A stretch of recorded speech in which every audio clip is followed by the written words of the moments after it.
بسم الله الرحمن الرحيم. الحمد لله رب العالمين، وأشرف الصلاة وأزكى التسليم على سيدنا ونبينا محمد الرؤوف الرحيم. اللهم صل وسلم على سيدنا محمد صلاة تلهمنا بها علما نفقه به أوامرك ونواهيك يا رب العالمين. نوينا التعلم والتعليم والتذكر والتذكير والنفع والانتفاع والإفادة والاستفادة والحث على التمسك بكتاب الله وسنة رسوله صلى الله عليه وسلم، والدعاء إلى الهدى والدلالة على الخير، ابتغاء وجه الله ومرضاته وقربه وثوابه. سبحانك لا علم لنا إلا ما علمتنا إنك أنت العليم الحكيم. اللهم اغننا بالعلم وزينا بالحلم وأكرمنا بالتقوى وجملنا بالعافية. اللهم إنا نعوذ بك من علم لا ينفع ومن قلب لا يخشع ومن دعوة لا يستجاب لها. اللهم ارزقنا فهم النبيين وحفظ المرسلين وإلهام الملائكة المقربين. اللهم يا من مقاليد الخير كلها بيده وإليه يرجع الأمر كله، يا فتاح يا عليم، يا فتاح يا عليم، يا فتاح يا عليم، افتح علينا فتحا قريبا وألهمنا اللهم رشدنا وارزقنا العمل بالعلم وعلمنا ما جهلنا وارزقنا مع ذلك كله كمال الصدق والإخلاص والاستقامة والقبول يا رب العالمين. وصلى الله على سيدنا محمد وعلى آله وصحبه أجمعين، والحمد لله رب العالمين. طيب، أما بعد، muslimin muslimat yang dirahmati oleh Allah Subhanahu wa taala, Assalamualaikum warahmatullahi wabarakatuh. Daripada kitab Al-Anwar Al-Muhammadiyah, ringkasan kitab Al-Mawahib Al-Ladunniyah yang diringkaskan oleh Al-Imam Al-Allamah Al-Qadhi Al-Syekh Yusuf An-Nabhani rahimahullahu ta'ala, ila an qal bab zawajihi bi Khadijah radhiyallahu anha, berkahwinan Rasulullah sallallahu alaihi wasallam dengan Sayyidatina Khadijah.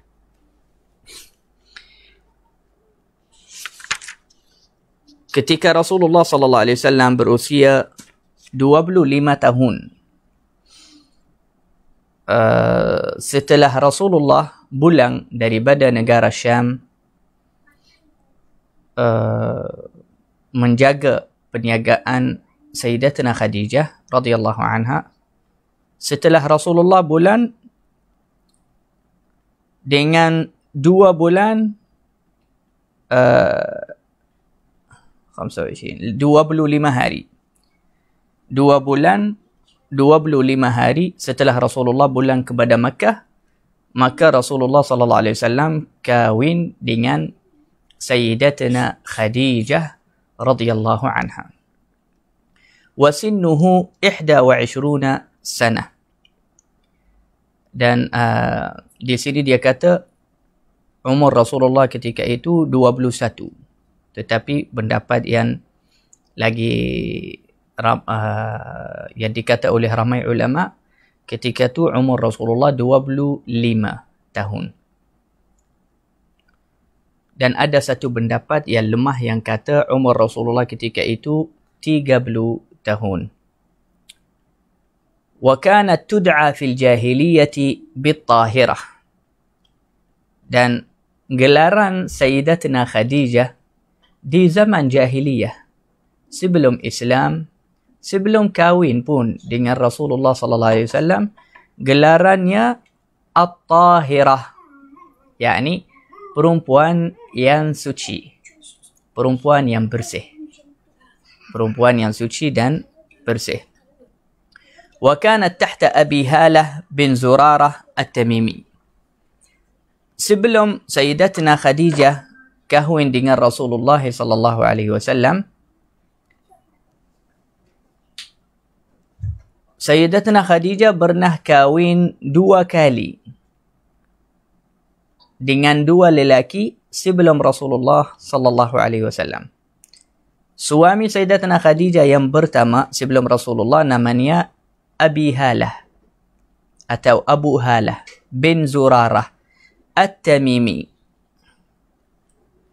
At-Tamimi nisbah kepada kabilah Bani Tamim, daripada kabilah Bani Tamim. Dan Abu Halah ini meninggal di zaman jahiliyah, yakni sebelum Rasulullah SAW diutus oleh Allah Subhanahu Wa Taala. Fawaladat lahu Hindan wa Halah. Dan Sayyidatuna Khadijah dapat anak juga daripada Abu Halah itu. 2 anak lelaki. Yang pertama namanya Hind, yang kedua namanya Halah. 2 anak lelaki, anak Khadijah daripada suami yang pertama, Hind dan Halah. Dan dua-dua ini anak Khadijah daripada suami yang pertama, iaitu Abu Halah. Dua-dua mereka lepas Rasulullah SAW diutus oleh Allah Subhanahu Wa Taala, dua-dua mereka masuk Islam dan menjadi Muslim yang terbaik. ثم تزوجها عتيق بن عائذ المخزومي.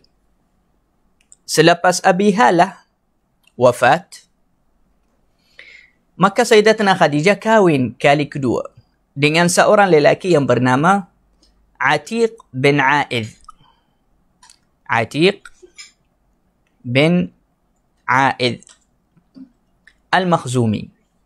Al-Makhzumi itu daripada kampung Bani Makhzum atau kabilah Bani Makhzum, daripada kabilah Bani Makhzum. Fawaladat lahu Hinda. Dan Khadijah daripada suami yang kedua pun dapat anak. Dapat anak perempuan. Namanya Hind. Namanya Hind. Mungkin nama Hind ini di zaman jahiliyah boleh diberi kepada lelaki dan perempuan. Sebab itu anak Khadijah daripada suami yang pertama lelaki namanya Hind. Dan anaknya dari suami yang kedua perempuan namanya juga Hind. Jadi nama Hind itu di zaman jahiliyah macam bolehlah diberi kepada lelaki dan perempuan. Hind ini anak Khadijah daripada suami yang kedua yang namanya Atiq juga alhamdulillah masuk Islam. Jadi anak Khadijah semua tiga-tiga daripada 2 suami yang sebelum Rasulullah, semua anak Khadijah itu masuk Islam dan percaya dan beriman kepada Rasulullah sallallahu alaihi wasallam. Selepas tu Sayyidatuna Khadijah tidak kahwin sehingga beliau berusia 40 tahun. Dan semua pemimpin, orang kaya, orang yang mulia di Makkah, mereka cita-cita dapat kahwin dengan Khadijah kerana dia adalah Sayyidatu Quraisy, Sayyidatu Nisa'i Quraisy, pemimpin perempuan-perempuan di Quraisy. Seorang wanita yang paling mulia daripada perempuan Quraisy, iaitu Khadijah binti Khuwailid. Hatta ada bahagian yakni lelaki yang mulia daripada orang Quraisy yang mereka sendiri minta Khadijah terima mereka, tetapi Khadijah tidak menerima. Tidak terima mereka sebagai suami untuk dia.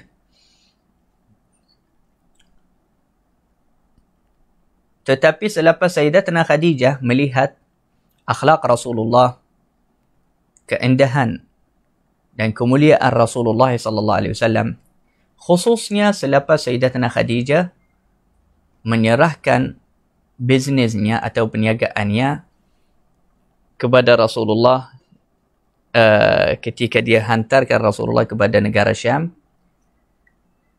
Selepas itu Sayyidatuna Khadijah jatuh cinta kepada Rasulullah sallallahu alaihi wasallam dan yang lagi hebat dan dahsyat, Sayyidatuna Khadijah dialah yang minta dari Rasulullah terimanya sebagai isteri. Sayyidatuna Khadijah yang minta, bukan Rasulullah. Dialah yang minta Rasulullah SAW terima dia.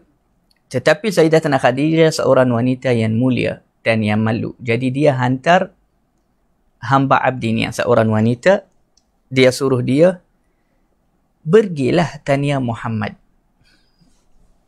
Tanya dia, kenapa belum lagi kahwin dan kenapa tak kahwin sekarang yani.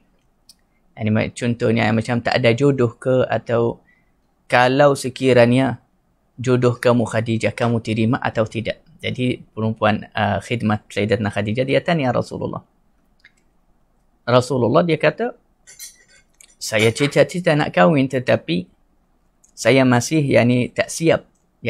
Untuk nafkah, untuk pun uruskan majlis kahwin pun Nabi SAW macam tak siap waktu tu. Perempuan tu dia kata, bagaimana kalau jodoh kamu Khadijah? Kamu terima atau tak?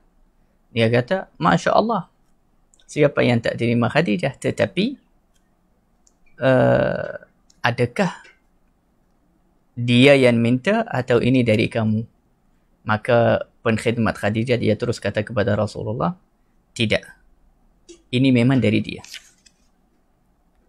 Ini memang daripada Khadijah. Dia pastikan ini Khadijah dia yang berminat. Maka Rasulullah SAW nampak perkara tu dah serius. Sebab Sayyidatuna Khadijah bukan perempuan yang main. Jadi Rasulullah SAW pun seorang manusia yang lagi hebat dan lagi mulia daripada Khadijah dan yang lain. Dia pun bukan seperti lelaki-lelaki yang lain terus lari belakang Khadijah dan terima terus macam tu. Bahkan Rasulullah SAW dia kata, jawab kepada perempuan tu jawapan yang baik, yang bagi ayat-ayat yang sedap, kemudian bagus. Kemudian Rasulullah kata, tunggu sehingga sampai saya bermesyuarat dengan pakcik-pakcik saya, yakni Abu Talib dan Hamzah dan Al-Abbas dan pakcik-pakcik Rasulullah yang lain. Rasulullah yakni mesyuarat terlebih dahulu dengan pakcik-pakciknya. Jadi ini satu pelajaran juga untuk kita. Orang kalau nak kahwin, dia kena mesyuarat terlebih dahulu dengan ibu bapaknya tentang isteri yang dia pilih. Rasulullah walaupun ibu bapa tak ada, dia mesyuarat pun dengan pakcik-pakciknya. Fakharaja ma'ahu minhum Hamzah. Maka Hamzah bin Abdul Muttalib, pakcik Rasulullah, Abu Talib, pakcik Rasulullah, mereka setuju. Semua setuju. Mereka kata, kalau kamu setuju wahai Muhammad mahu kahwin Khadijah, maka bismillah, silakanlah, jom. Maka keluarlah dengan Rasulullah SAW Sayyidina Hamzah. Ini semua sebelum Islam. Hatta dakhala ala Khuwailid bin Asad. Sehingga mereka datang bertemu dan berjumpa dengan Khuwailid bin Asad, iaitu ayah Sayyidatuna Khadijah. Namanya Khuwailid bin Asad. Fakhatabaha ilaih. Maka dia tunang.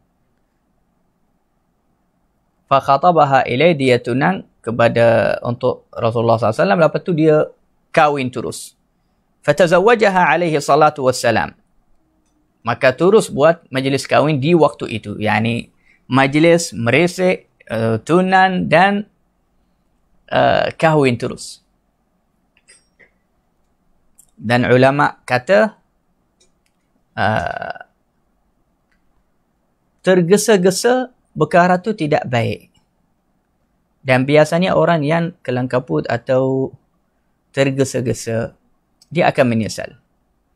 Tapi ulama kata, kecuali di dalam beberapa perkara haruslah tergesa-gesa, buatlahnya dengan cepat. Antaranya kahwin. Jadi orang kalau dah tunang, lebih baik dia kena kahwin cepat. Jangan panjangkan masa tunang. Wa hadara Abu Talib wa ru'asa'u Mudar. Dan telah hadir di majlis berkahwinan itu Abu Talib, pemimpin Makkah, dan baci Rasulullah sallallahu alaihi wasallam. Wa ru'asa'u Mudar, dan pemimpin kabilah Mudar. Ramai mereka. Fa khataba Abu Talib. Majlis berkahwinan itu begitu hebat dan mulia kerana semua pemimpin dan ketua dan orang yang mulia daripada Makkah dan Quraisy ada di majlis itu. Kemudian Abu Talib bangun memberi satu ucapan, iaitu khutbah, macam satu khutbah. Khutbah itu ulama hafal dan simpannya sehingga sekarang. Khutbahnya begitu. Alhamdulillahilladzi ja'alana min dzurriyyati Ibrahim. Bermulaannya begitu. Segala puji bagi Allah Subhanahu wa taala yang telah menjadikan kita daripada keturunan Nabi Ibrahim. Wa zar'i Ismail, dan tanaman Nabi Ismail. Wa dhi'i Ma'ad, dan berasal daripada Ma'ad. Ma'ad itu anak Adnan. Adnan atau Rasulullah SAW. Wa unsuri Mudar, juga daripada kabilah Mudar. Wa ja'alana hadanata baitih, dan Allah telah menjadikan kita yang menjaga rumahnya, iaitu Al-Ka'bah. Wa suwasa haramih, juga yang mengurus Al-Haram. Wa ja'ala lana baitan mahjuja, dan Allah telah menjadikan untuk kita satu rumah, iaitu Al-Ka'bah, yang mana manusia semua melakukan ibadah haji badannya. Wa haraman amina, dan untuk kita Allah menjadikan haram yang penuh dengan aman. Wa ja'alana al-hukkama 'ala an-nas, dan Allah telah menjadikan kita pemimpin atas manusia. Thumma inna ibna akhi hadha, kemudian sesungguhnya anak saudaraku ini, Muhammad bin Abdullah, la yuzanu bi rajulin illa rajaha bih. Ini khutbah Abu Talib di majlis yang mana di majlis tu semua pemimpin Quraisy ada. Dia kata, sesungguhnya anak saudaraku ni yang namanya Muhammad, la yuzanu bi rajulin illa rajaha bih. Tidak akan ditimpang atau dibandingkannya dengan kelebihan seorang lelaki yang lain, melainkan Muhammad yang akan menjadi lebih mulia dan lebih tinggi daripadanya. Fa in kana fil mali qullun fa innal mala dhillun za'il. Sekiranya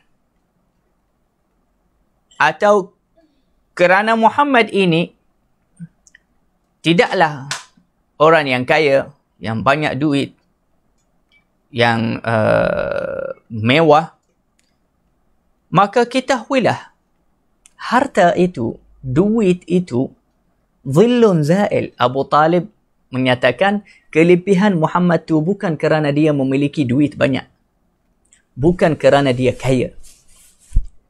Dan Muhammad ini memang kita mengaku dia tidak mempunyai banyak harta dan duit. Abu Talib dalam khutbahnya dia kata, ketahuilah, walaupun Muhammad tidak ada harta banyak, maka ketahuilah harta dan duit dunia ini dia adalah sebagai bayang-bayang yang akan hilang sekejap lagi. Wa amrun ha'il, dan perkara yang akan hilang juga. Wa Muhammad man qad araftum qarabatah, dan Muhammad kamu semua telah mengetahui siapakah dia dan keturunan siapa. Wa qad khataba Khadijah bintu Khuwailid, dan dia datang di sini berhajat ingin berkahwin dengan Khadijah binti Khuwailid. Wa badala laha min as-sadaqi ma ajiluhu wa ajiluhu min mali kadha, dan dia telah janji akan bayar mahar untuk Khadijah yang cash sekarang dan yang hutang akan bayar nanti daripada hartaku, begitu-begitu dia sebutkan. Wa huwa wallahi ba'da hadha lahu naba'un 'azim wa khatarun jalil. Dan ketahuilah kalian, setelah ini dalam masa yang akan datang, anak saudaraku ini Muhammad, dia mempunyai satu cerita yang agung. Dan dia akan menjadi sesuatu yang mulia.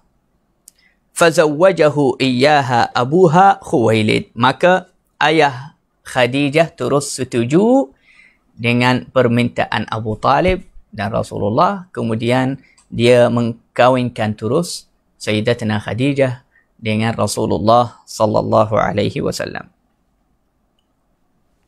Ada bahagian ulama kata yang kawinkan Khadijah dengan Rasulullah, yakni wali nikahnya bakcinya, bukan ayah. Jadi ada dua pendapat di sini. Ada yang kata ayahnya, ada yang kata bakcinya. Wa kana as-sadaqu 12 uqiyatan dhahaban wa nashya. Mahar yang dibayar oleh Rasulullah SAW untuk Khadijah 12 uqiyah daripada emas. 12 uqiyah emas dan setengah uqiyah. Itu mahar Sayyidatina Khadijah radhiyallahu anha.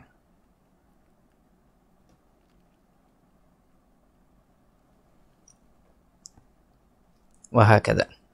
ولما بلغ صلى الله عليه وسلم 35 سنة بنت قريش الكعبة. Dan Rasulullah sallallahu alaihi wasallam kawin Sayyidatina Khadijah sahaja waktu itu, dan semua anak-anak Rasulullah sallallahu alaihi wasallam, lelaki dan perempuan, semuanya daripada Sayyidatina Khadijah. Kecuali Ibrahim. Ibrahim daripada Mariyatul Qibtiyah. Dan kita akan insya-Allah syarah semua nama-nama anak Rasulullah sallallahu alaihi wasallam, juga isteri-isteri Rasulullah sallallahu alaihi wasallam. Lepas tu, setelah Rasulullah sallallahu alaihi wasallam sampai kepada umur 35 tahun, dah kahwin dengan Khadijah.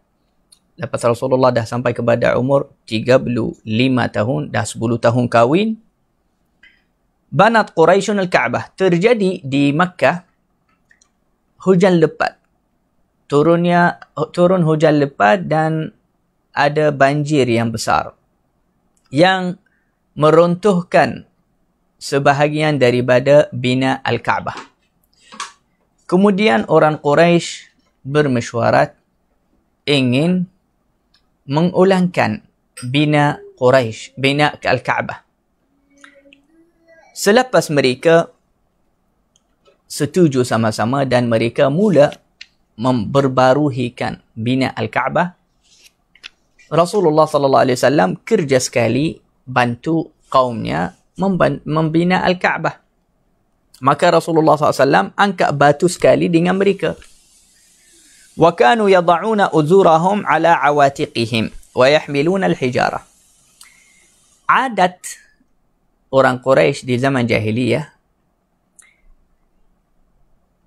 mereka kalau kadang-kadang atas tak pakai apa-apa, atas badan mereka terbuka. Kalau mereka nak angkat batu atas bahu, mereka akan tarik baju yang bawah dan letakkannya atas bahu untuk meletakkan batu atas kain atau baju tu. Cuma kalau mereka buat begitu, maka aurat mereka akan terbuka dan mereka tidak peduli. Di sisi mereka perkara tu biasa. Zaman jahiliyah. Fafa'ala dhalik. Maka Rasulullah SAW mula-mula dia tidak membuat seperti mereka. Maka ditegur oleh baci-bacinya. Mereka suruh dia, angkatlah baju kamu. Nanti kamu sakit. Kalau letak batu terus atas kulit kamu, sakit. Atas tulang. Maka Rasulullah SAW buat begitu. Sebelum Rasulullah membuka auratnya, sebelum membuka aurat Rasulullah sallallahu alaihi wasallam, tiba-tiba Rasulullah jatuh pingsan. Datangnya Jibril alaihi salam kepada Rasulullah, membuat bunyi dan suara kepadanya. Dia kata, auratmu. Yani tutuplah auratmu. Jaga-jaga. Dengan suara tu pun Rasulullah pingsan. Lepas tu datangnya Abu Talib atau Al-Abbas baca Rasulullah. Dia kata, apa yang terjadi ya Muhammad? Kalau angkat batu, angkatlah baju kamu ke atas. Buatlah macam orang buat. Belajar dari mereka. Maka Nabi SAW lepas tu dia kata kepada mereka, tidak, saya tak akan buat lagi begitu. Maka dia kata, kenapa? Dia kata, ma asabani illa minat ta'arri. Dia kata, aku telah binsan dan telah mendapatkan keadaan itu yang susah, iaitu sampai binsan, jatuh tadi, semuanya sebab saya dah mula atau dah azam nak buka auratku. Jadi saya takkan buka auratku lagi. Falamma aradu an yada'u al-hajar al-aswad, selepas siap bina Al-Kaabah, Masya Allah, tinggal lagi satu perkara, iaitu batu hitam, Al-Hajar Al-Aswad. Mereka mula bergaduh, orang Quraisy. Sebab apa? Buncanya, bergaduhan mereka tu, siapa yang layak meletakkan Al-Hajarul Aswad. Kabilah Bani Makhzum, mereka kata, kita. Kabilah Bani Adi kata, kita. Kabilah Bani yang lain kata, kita. Jadi setiap satu kabilah, mereka kata, kita yang kena letak Al-Hajarul Aswad. Sehingga hampir mereka mahu berang di dalam Al-Haram. Telah hampir menjadi satu fitnah besar antara kabilah-kabilah Quraisy di tengah Al-Haram. Walhal mereka tengah buat amalan baik bina Al-Kaabah. Sehingga mereka masukkan tangan mereka semua di dalam darah. Itu cara kabilah-kabilah Arab dahulu. Kalau mula berjanji untuk berang, masuk tangan mereka di dalam darah. Darah binatang yang mereka sembelih. Subhanallah, datangnya seorang pemimpin daripada orang Quraisy yang tua. Dialah yang selesaikan masalah mereka tu. Dia kata, wahai saudara, kamu semua sekarang sedang melakukan benda yang baik. Kamu semua berkhidmat kepada rumah Allah. Takkan di akhirnya akan bergaduh begitu. Akan berang, saling membunuh satu sama yang lain. Tidak baik. Saya ada satu cadangan. Mereka kata, apa cadangannya? Dia kata, kenapa tak pilih orang yang pertama yang masuk daripada pintu itu, Al-Haram, pintu itu namanya pintu As-Salam. Siapa-siapa yang masuk dari pintu tu, kamu semua serahkan kepadanya, dialah yang pilih siapa yang letak Al-Hajarul Aswad. Mereka kata, cadangan yang adil, bagus untuk semua. Sebab kita tak tahu siapa yang akan masuk sekarang. Jadi mereka kata, baiklah. Jadi semua duduk, pandang kepada pintu sahaja. Siapa yang akan masuk? Tiba-tiba masuknya Rasulullah SAW. Dan mereka di waktu tu semua menjerit dengan suara mereka yang tinggi. Mereka kata, Radina bil amin. Kita telah rida dengan hukum atau dengan keputusan Al-Amin, yang beramanat. Mereka memanggil Rasulullah SAW Al-Amin, yang beramanat, dari zaman jahiliyah. Mereka semua setuju. Semua kabilah mereka kata, kita setuju. Muhammad ini, dia orang yang beramanat dan orang yang baik dan orang yang mulia. Kita setuju. Apa yang dia buat keputusan, kita setuju. Dan Rasulullah SAW tidak melepihkan satu kabilah daripada kabilah yang lain. Bahkan Rasulullah SAW telah mengambil hati mereka semua. Dia gembirakan mereka semua. Dengan apa? Rasulullah suruh mereka bagi rida besar macam ni. Lepas mereka buka rida, dia suruh mereka angkat Al-Hajarul Aswad. Zahra. Angkat Al-Hajarul Aswad, letak di tengah rida. Angkat Al-Hajarul Aswad, letak di tengah rida. Selepas tu dia suruh setiap satu orang daripada setiap satu kabilah. Singkat. Setiap satu orang daripada setiap satu kabilah pegang bahagian daripada rida. Jadi kabilah Bani Makhzum pegang dari sini. Kabilah Bani Adi pegang dari sini. Kabilah Bani Tamim pegang dari sini. Setiap satu kabilah dapat angkat Al-Hajarul Aswad dan dapat meletakkan Al-Hajarul Aswad di tempatnya. Lepas mereka semua pegang sama-sama, dia suruh mereka bersama-sama angkatlah sama-sama. Jadi semua kabilah Quraisy dapat angkat Al-Hajarul Aswad. Lepas mereka angkat, Rasulullah suruh mereka datang sehingga kawasan Al-Hajarul Aswad di dalam Al-Kaabah.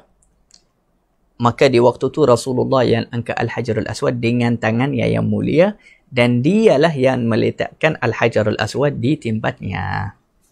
Subhanallah. Di waktu itu, hati mereka semua rida, tenang, gembira, dan dah tak ada banas-banas itu dan bergaduhan yang terjadi sebelum itu.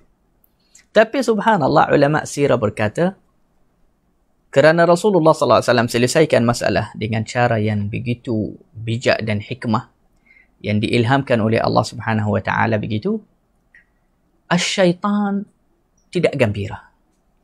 Dan asyaitan sentiasa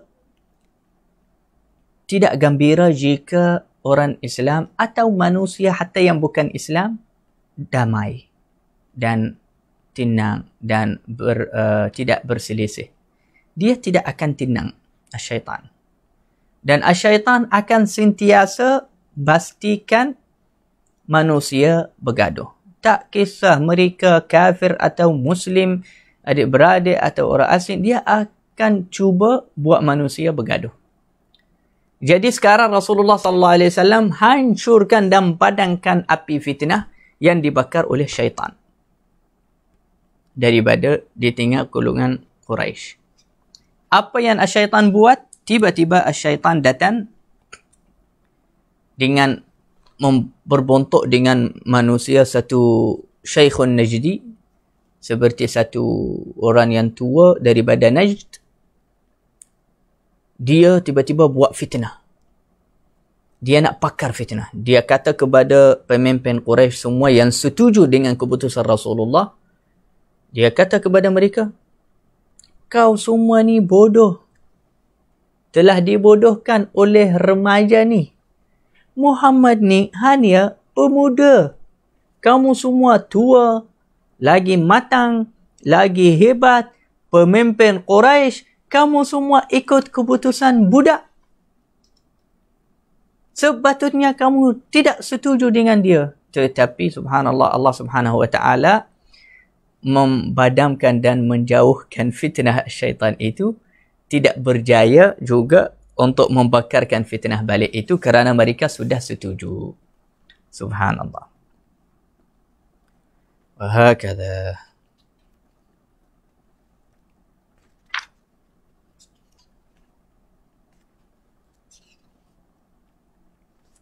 Taib, bid'ul wahyi. Permulaan wahyu. لما بلغ رسول الله صلى الله عليه وسلم 40 سنة بعثه الله تعالى رحمة للعالمين ورسولا إلى كافة الثقلين أجمعين. Setelah Rasulullah sallallahu alaihi wasallam berusia 40 tahun, maka diutus oleh Allah Subhanahu wa taala sebagai rahmatan lil alamin dan rasul kepada dua al-thaqalain, iaitu manusia dan jin. Wa kana dhalika yawm al-ithnain li 17 khalat min Ramadan. Dan wahyu yang pertama yang turun kepada Rasulullah sallallahu alaihi wasallam dengan secara yaqadah, sedar, bukan dalam tidur, iaitu di hari Isnin di bulan Ramadan, tarikh 17 di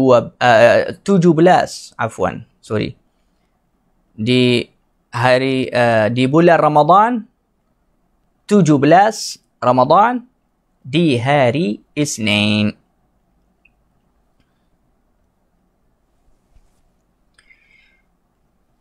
Rawal Bukhari, Al-Imam Al-Bukhari meriwayatkan di dalam kitab At-Ta'bir, di dalam bab At-Ta'bir, hadis Aisyah, hadis daripada Sayyidatna Aisyah Ummul Mukminin radhiyallahu anha. Dia berkata, awal ma budi'a bihi Rasulullah sallallahu alaihi wasallam min al-wahyi ar-ru'ya as-sadiqah fi an-naum. Sayyidatna Aisyah berkata, perkara yang pertama atau wahyu yang pertama yang Rasulullah sallallahu alaihi wasallam dapatkannya iaitu wahyu melalui mimpi di dalam tidur, mimpi yang benar. Sayyidatna Aisyah kata ar-ru'ya as-sadiqah, mimpi yang benar di dalam tidur. Dan wahyu itu di dalam mimpi bermula daripada umur Rasulullah SAW 39 6 bulan. Yani sebelum Rasulullah sampai kepada umur 40 tahun dengan 6 bulan. Sepanjang 6 bulan itu, Rasulullah sentiasa mendapatkan wahyu tetapi melalui mimpi. Belum lagi Rasulullah SAW mendapatkan wahyu yang dengan secara terang dan bangun. Mimpi itu, Rasulullah dapat wahyu tetapi dari mimpi. Dan ulama kata hikmahnya agar hati Rasulullah SAW dapat latihan dan dapat kuat. Dapat kuat untuk menerima wahyu yang lagi berat, yang lagi hebat daripada itu, iaitu wahyu bertemu dengan Jibril dengan cara langsung di waktu sedar, bukan di dalam mimpi. Fakana la yara ru'ya illa ja'at mithla falaqis subh. Di waktu itu, sepanjang 6 bulan itu, Rasulullah SAW tidak mimpi apa-apa sahaja di dalam mimpi, melainkan Rasulullah SAW akan melihat mimpi itu terjadi dengan sama seperti mana Rasulullah mimpi. Apa-apa yang Rasulullah mimpi di dalam tidur, lepas Rasulullah bangun, perkara itu terjadi. Benar. Ini mimpi yang benar. Dan itu wahyu dari Allah. Wa ru'yal anbiya wahyi. Ulama ahli sunnah wal jamaah dalam kitab Tauhid mereka berkata, mimpi bara anbiya adalah wahyu. Sebab itu Nabi Ibrahim AS ketika ingin menyembelih anaknya Nabi Ismail, oleh apa? Allah tak turunkan wahyu kepadanya, dia mimpi. Dia mimpi, dia sembelih anaknya. Jadi sebab itu dia benarkan mimpi itu. Dan dia percaya mimpi itu kerana mimpi bara anbiya adalah wahyu. Wa kana ya'ti hira'an fayatahannathu fih. Dan sepanjang waktu itu, dari mula Rasulullah SAW umur 35 tahun, Rasulullah dah mula asingkan dirinya daripada ahli Makkah, daripada Quraisy, daripada kawasan golongan manusia. Dan Rasulullah SAW suka duduk bersendirian. Dan selepas dah hampir Rasulullah SAW kepada umur 40 tahun, Rasulullah SAW sentiasa pergi kepada gua Hira. Pergi kepada gua Hira. Dan gua Hira itu berada di dalam satu bukit di atas Makkah. Jauh daripada, jauh atau jaraknya 5 kilometer dari sana.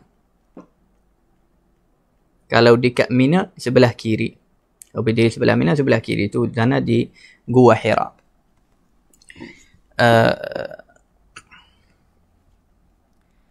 Dan hatta selepas Rasulullah SAW diutus oleh Allah Subhanahu Wa Taala, Rasulullah SAW pun tidak lupa gua Hira itu. Sebab itu kadang-kadang kita mungkin kita tidak tahu perkara ini. Sayyidina Rasulullah hatta lepas diutus oleh Allah Subhanahu Wa Taala, biasa Rasulullah SAW ziarah di gua Hira. Yani kenangan baik di gua Hira itu bermulaan cahaya terang kepada dunia semua daripada gua itu. Jadi Rasulullah satu kali dengan Abu Bakar dan Umar, dia selalu pergi kepada gua Hira. Sebelum Rasulullah mendapatkan wahyu, Rasulullah selalu pergi kepada gua Hira. fayatahannathu fih, maka dia beribadah di sana. Al-layali dhawatil adad, bermalam-malam yang banyak, kadang-kadang 1 minggu, kadang-kadang hampir 1 bulan. Rasulullah SAW duduk di Gua Hira. Bermalam-malam yang banyak, yakni daripada 10 hari sehingga 1 bulan. Kadang-kadang 10 hari, kadang-kadang 20 hari, kadang-kadang setengah bulan, kadang-kadang 1 bulan turut duduk di Gua Hira. Dan Sayyidatuna Khadijah radhiyallahu anha dialah yang sentiasa menyediakan untuk Rasulullah makanannya, atau hantar hambanya dia bagi hantar kepada Rasulullah makan. Bahkan kadang-kadang ulama sirah kata, ada riwayat yang kata Sayyidatuna Khadijah juga kadang-kadang ikut Rasulullah naik kepada Gua Hira. Gua Hira tu jauh, tinggi sangat. Bukitnya tinggi. Tetapi Khadijah radhiyallahu anha sanggup. Dia ikut Rasulullah juga naik kepada Gua Hira. Ada riwayat lain dia kata kadang-kadang dia bawa anak sekali. Mereka semua ikut Rasulullah naik sama-sama di atas Gua Hira. Dan Gua Hira itu dia ada kelebihannya. Bukit itu mereka kata seperti lelaki yang tegak. Muka atasnya macam qubbah atau macam kepala yang tegak. Dan Gua Hira tu dia ada kelebihannya. Kenapa Rasulullah SAW pilih Gua Hira itu? Kerana yang pertama khalwah. Rasulullah nak duduk bersendirian, tak suka campur dengan manusia. Yang kedua, kerana kalau duduk di Gua Hira, dari dalam Gua Hira, boleh melihat terus kepada Al-Kaabah. Tapi ini di zaman dahulu. Di zaman Nabi SAW, tidak ada bangunan tinggi. Tidak ada banyak bangunan, banyak rumah. Masjid Al-Haram tidak besar macam sekarang. Jadi, Nabi SAW duduk setiap malam di Gua Hira, dan dari dalam Gua Hira, Rasulullah pandang sahaja macam ni, dia pandang kepada Al-Kaabah. Jadi, dia rasa tenang. Dan itu, yakni ulama sirah mereka kata Rasulullah mendapatkan 3 ibadah dengan memilih Gua Hira. Yang pertama, ibadah melihat kepada Al-Kaabah. Ibadah yang kedua, khalwat dengan Allah. Ibadah yang ketiga, iaitu beribadah, beribadah kepada Allah Subhanahu wa taala. Yang kedua khalwah, yang ketiga ibadah. Okey, Rasulullah sebelum diutus oleh Allah, ibadah ikut agama apa? Atau syariat apa? Ulama kata Rasulullah SAW mengikuti atau melakukan ibadah ikut syariat Nabi Ibrahim alaihissalam. Kerana syariat Nabi Ibrahim masih dipegang bahagian daripadanya oleh atuk-atuk Rasulullah SAW. Dan ada pendapat lain kata tidak, ibadah Rasulullah ketika itu di Gua Hira hanya bertafakkur. Dan ada pendapat yang lain yang kata ibadah Rasulullah di Gua Hira itu zikir kepada Allah Subhanahu Wa Taala, itu sahaja. Jadi ada berbagai pendapat tentang ibadah Rasulullah di Gua Hira sebelum diutus oleh Allah sebagai Nabi dan Rasul. Wa yatazawwadu lidzalik, dan kalau sentiasa sebelum Rasulullah pergi kepada Gua Hira, Rasulullah akan bawa makanan yang cukup. Sayyidatuna Khadijah yang sediakan. Kalau habis makanannya, jadi Rasulullah turun. Dan dia akan ambil makanannya yang cukup, kemudian Rasulullah naik kepada Gua Hira. Thumma yarji' ila Khadijah fatuzawwiduhu limithliha. Kemudian dia balik kepada Khadijah, maka Khadijah memberi kepadanya makanan yang cukup untuk beberapa hari. Hatta faja'ahu al-haqq wa huwa fi ghari Hira. Sehingga datanya Sayyidina Jibril membawa wahyu kepada Rasulullah SAW ketika Rasulullah berada di Gua Hira pada hari Isnin 17 bulan Ramadan.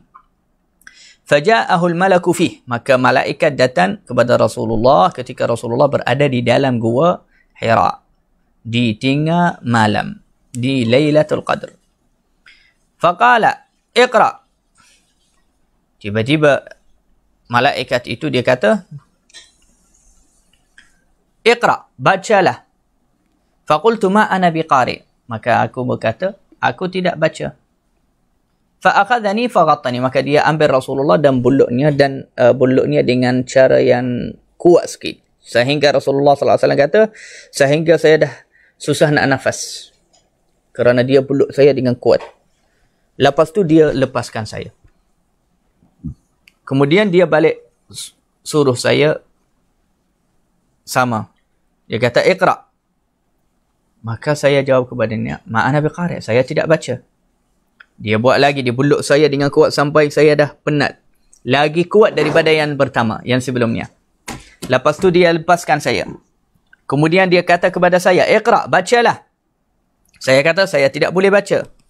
Maka dia buluk saya kali yang ketiga, sehingga dengan lagi kuat daripada 2 kali yang sebelumnya.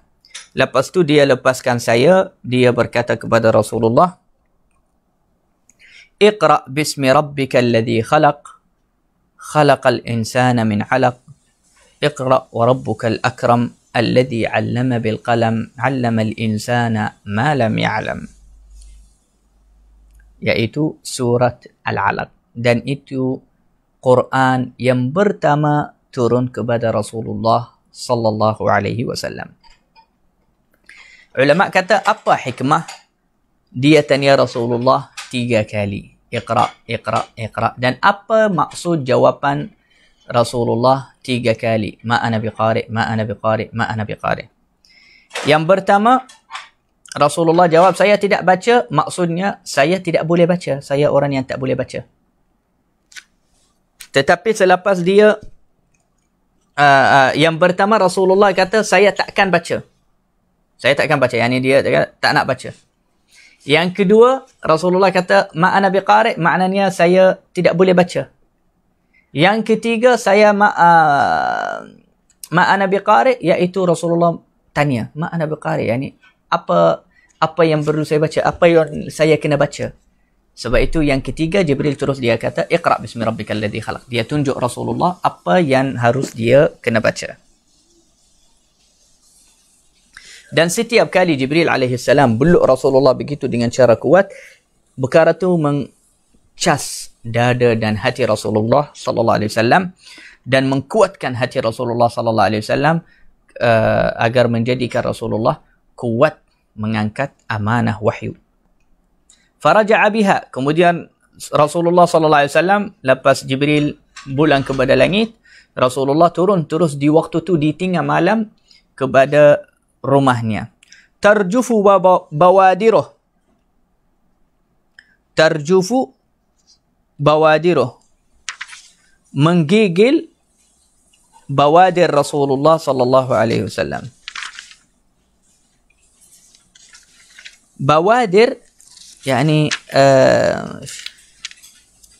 dia daging yang antara bahu dan lihi, iaitu sinilah macam atas bahu yang dua bahagian di sini menggigil di sisi Rasulullah SAW kerana takut dengan perkara itu.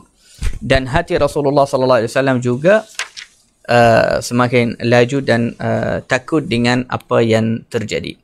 Tapi ulama kata takut Rasulullah SAW itu bukan kerana Rasulullah takut yang itu syaitan. Tidak. Rasulullah percaya dan yakin yang itu adalah Jibril. Kerana Allah telah ilhamkan Rasulullah yang itu adalah Jibril. Jadi di dalam hati Rasulullah ada yakin ini Jibril. Cuma Rasulullah takut kerana perkara tu kali pertama, dan Rasulullah sebagai manusia dia rasa perkara tu berat atasnya. Juga Rasulullah risau dan takut kalau dia tidak mampu mengangkat amanah itu. Itu makna takut Rasulullah sallallahu alaihi wasallam. Bukan takut kerana Rasulullah sallallahu alaihi wasallam tidak berani atau dia fikir dia tak kenal kepada Jibril. Kemudian Rasulullah SAW masuk di rumah Khadijah. Khadijah di waktu itu pun bangun dan perasan Rasulullah datang. Dia terus suruh Khadijah zammiluni, zammiluni, yakni selimutkanlah saya, selimutkanlah saya. Maka Sayyidatina Khadijah selimutkan Rasulullah sallallahu alaihi wasallam sehingga rasa takut itu hilang daripada Rasulullah sallallahu alaihi wasallam. Juga ini antara faedah daripada kejadian itu, barang siapa yang takut daripada apa-apa atau mimpi perkara yang takut macam tu, kalau bangun dengan rasa takut, kejut macam tu, atau takut daripada apa-apa, antara ubat menghilangkan takut, selimut. Selimutkanlah diri, tutupkanlah badan kamu semua di bawah selimut. Perkara itu ada kesannya yang menghilangkan rasa takut itu. Faqala ya Khadijah, mali. Kemudian dia kata, ya Khadijah. Lepas tu dia cerita kepada Khadijah semua yang berlaku, yakni bagaimana Jibril buat dengan Rasulullah. Kemudian Rasulullah kata kepada Khadijah, qad khashitu ala nafsi. Saya telah takut untuk diriku.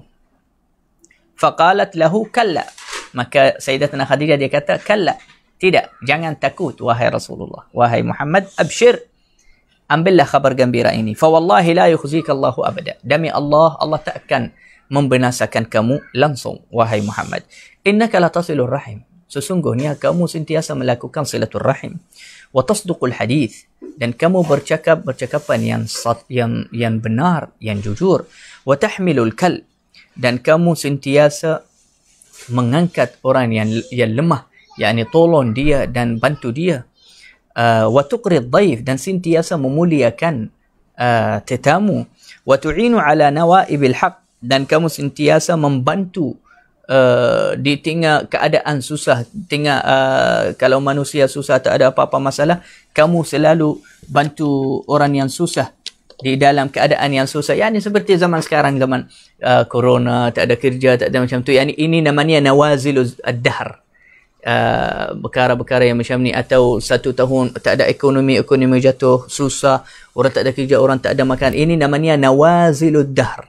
Yakni masalah-masalah yang berlaku di zaman itu. Thumma antalaqat bihi Khadijah hatta atat bihi Waraqah bin Naufal. Kemudian Sayyidatina Khadijah bawa Rasulullah pergi bertemu dengan Waraqah bin Naufal bin Asad bin Abdul Uzza bin Qusay.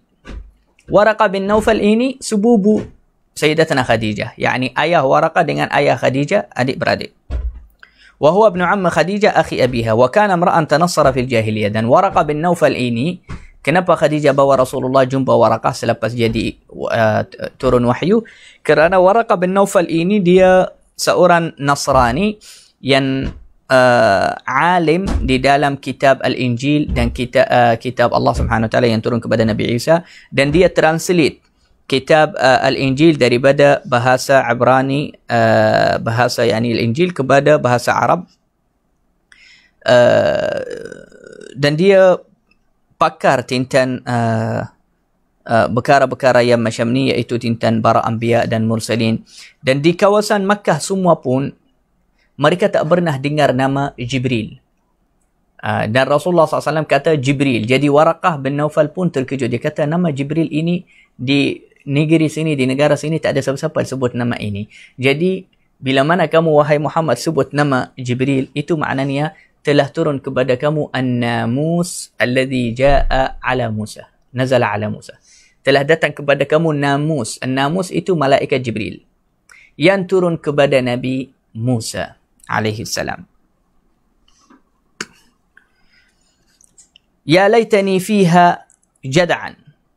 Aku cita-cita. Waraqah bin Naufal waktu tu sudah tua sehingga dia dah buta, dah tak nampak. Dia kata, aku cita-cita balik jadi muda dan kuat ketika kaum kamu, yakni orang Makkah, orang Quraisy, ketika mereka mengeluarkan kamu daripada Makkah.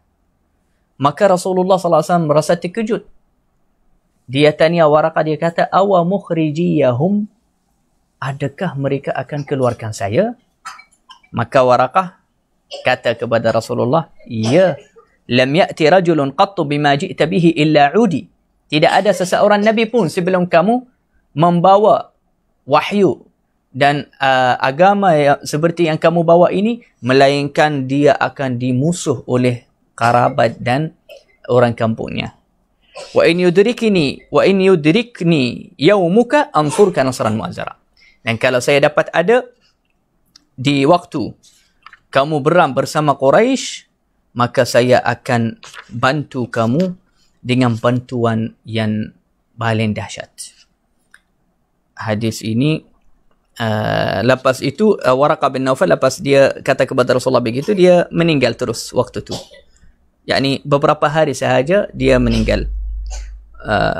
Jadi sebab itu ada bahagian ulama dia kira Waraqah bin Naufal ini adalah antara sahabat.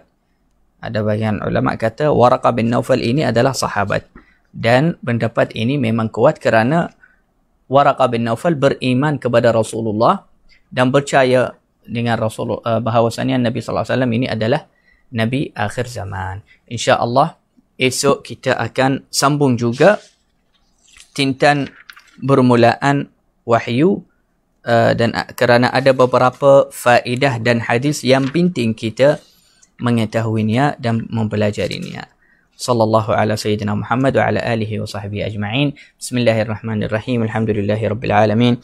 Allahumma salli wa sallim ala sayyidina Muhammadin wa ala alihi wa sahbihi ajma'in. Allahumma ya man waffaqa ahlal khair lil khair wa a'anahum alayhi wa fiqna lil khair wa a'inna alayhi. Allahumma tub alayna tawbatan nasuha wa zakkina biha qalban wa jisman wa ruha. Allahumma aslih qulubana wa qawalibana wa aslih dhawahirana wa bawatinana ya rabbal alamin. Allahumma anzur ilayna kama nadarta ila as-salihin wa ila al-'arifin wa ila al-muhibbin wal 'ashiqin li habibika محمد صلى الله عليه وسلم. واملأ قلوبنا بمحبته وسخر ألسنتنا وقواتنا وظواهرنا وباطننا لنصرته ومحبته ولإحياء سنته وشريعته ونشرها في العالم أجمع يا رب العالمين. اللهم استخدمنا لذلك واستخدمنا في نصرتك وخدمتك وخدمة دينك ومحبة نبيك محمد صلى الله عليه وسلم. وصلى الله على سيدنا محمد وعلى آله وصحبه أجمعين والحمد لله رب العالمين. تقبل الله منكم.